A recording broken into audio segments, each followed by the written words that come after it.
क्या कहना है इस पर? देखिए, ये किसान नेतृत्व का फेल्यूर है, नाकामयाबी है। किसी भी आंदोलन को कामयाब करने का दायित्व उस आंदोलन के नेताओं पर होता है। हमारा एक प्रजातांत्रिक देश है। प्रजातंत्र में मसलों का हल लाठियों से या धक्का मुक्की से नहीं होता। प्रजातंत्र में मसलों का हल बातचीत से होता है। और हमारी सरकार बार बार इनको बातचीत के लिए बुला रही है, बार बार कहती है कि आओ बात कर लो। हमारे कृषि मंत्री तोमर जी ने भी बार बार कहा है और हमारे प्रधानमंत्री नरेंद्र मोदी जी ने भी कहा है कि आओ बात कर लो, लेकिन ये बात करते नहीं है। अब 1 साल हो गया इनको बैठे हुए। अब तो किसान भाइयों को अपने नेताओं से पूछना चाहिए कि 1 साल हो गया, तुमने हमें घरों से लाकर सड़कों पर बैठा दिया। जिस मुद्दे को लेकर आप आंदोलन कर रहे हैं उसमें कितनी प्रगति हुई, कहां तक पहुंचे हैं आप?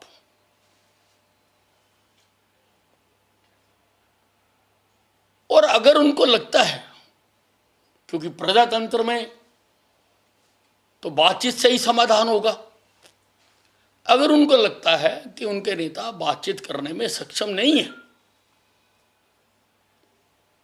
तो उनको नए नेता चुनने चाहिए, नए वार्ताकार चुनने चाहिए, जो वार्ता करके सरकार के साथ वार्ता करके इस मसले का समाधान कर सके।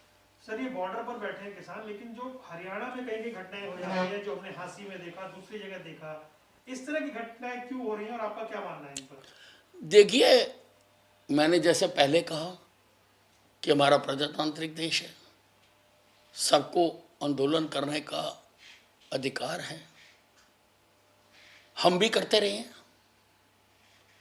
लेकिन किसी को भी कानून अपने हाथ में लेने का अधिकार नहीं है। मैंने बार बार कहा है कि आप प्रदर्शन कीजिए, आप भूख हड़ताल कीजिए, आप धरना दीजिए, लेकिन आपको किसी की कार के शीशे तोड़ने का अधिकार नहीं है, आपको किसी का घेराव करने का अधिकार नहीं है, आपको किसी को बंधक बनाने का अधिकार नहीं है कि आप किसी को बंधक बना लो या किसी के कपड़े फाड़ दो, ये आपको अधिकार नहीं है। सर, एक सवाल है इसी से जुड़ा हुआ कि जब लाल किला पे हिंसा हुई 26 जनवरी को, उनके आरोपियों को पंजाब सरकार ने 2 लाख रुपए देने का ऐलान किया है। देखिए, ये बहुत ही शर्मनाक कदम है पंजाब सरकार का। संविधान देश का एक है, चाहे वह बीजेपी की सरकार हो चाहे कांग्रेस की सरकार हो। कानून देश का एक है, चाहे बीजेपी की सरकार हो या किसी और पार्टी की सरकार हो। किसी ने भी अगर कानून को तोड़ा है और आप उसको इनाम देके प्रोत्साहित कर रहे हैं तो ये देश के हित में नहीं है।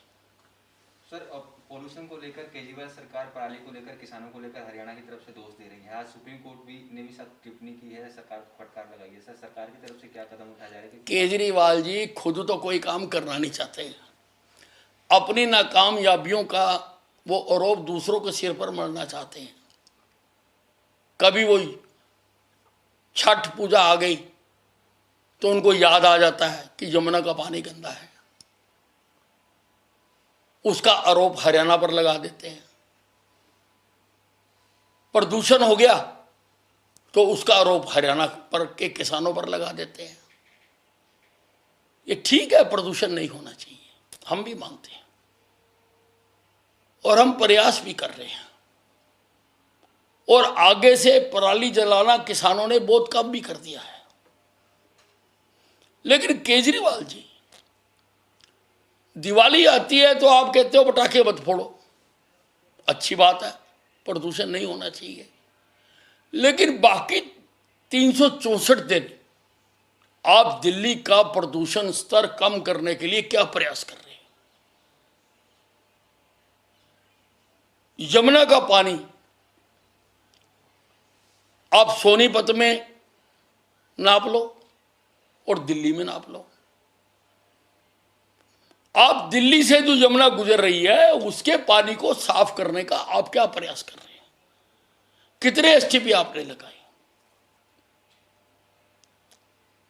दिल्ली से गुजरकर जो दोबारा हरियाणा में पानी जाता है, फरीदाबाद में मथुरा तक आगे जाता पानी, उस पानी की जाके हालत देख लो।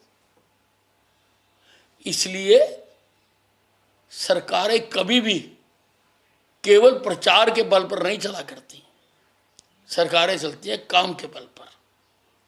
अगर आपने कुछ दिल्ली में प्रदूषण को खत्म करने के लिए किया होता तो लोगों को आज ये परेशानी ना होती, लोगों को गंदे पानी में खड़े होकर आचमन करने की नौबत नहीं आती। सर, डेंगू को लेकर हरियाणा में किस तरह की सर स्थिति जो है बनी हुई है? कई जगहों पर सर जो किट होती है उसकी कमी को लेकर भी लोग जो है बात कर रहे हैं। नहीं, किसी प्रकार की किट की कमी नहीं है, और मैंने आदेश दे दिया कि जितने एक्स्ट्रा बेड क्रिएट कर रहे हैं उतने एक्स्ट्रा बेड क्रिएट किए जाएं, जितना और स्टाफ लगाना उतना लगाया जाए, और हर मरीज का हम मुफ्त इलाज कर रहे हैं। हम प्लेटलेट्स भी उनको मुफ्त चढ़ा रहे हैं जिसको जरूरत पड़ रही है। ठीक है थैंक यू सर।